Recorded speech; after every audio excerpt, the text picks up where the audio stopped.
when we think of a child and we think of cancer, we probably think of that picture, right? Of sort of like the younger child. I'm imagining that's sort of like the vision, and that's probably what you experienced was I think the story that gets told is like 2, 3, 4, that sort of thing, not 15. Yeah. Well, and especially in terms of where the support is, there weren't a lot of support groups for, 15, 16-year-olds. That wasn't there.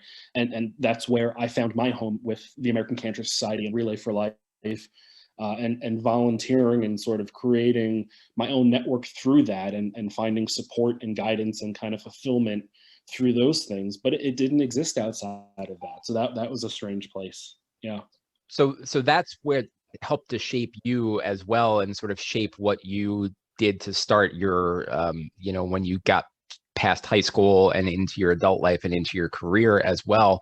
Um, I've asked a lot of people the question of sort of how it shaped them. I think you, more than a lot of people, you see how it shaped you because you can just look at your resume and see how it shaped you. But talk a little bit about what it did and sort of Yeah. the mindset that it put you in as you started to become an adult. Yeah. So immediately it started to give me a path. And that's something that I've always been very grateful for, and trying to find the silver lining of a cancer diagnosis and finding the path of service and community.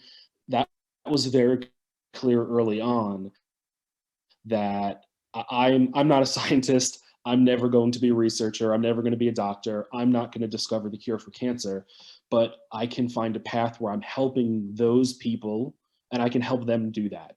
And whether it's through volunteering or fundraising, I realized early on that that was my path. And so, as a 15-year-old in high school, I started volunteering and raising money. I continued that on when I went to college, and when there wasn't a path for that, I created one because that was my path. It was really exciting.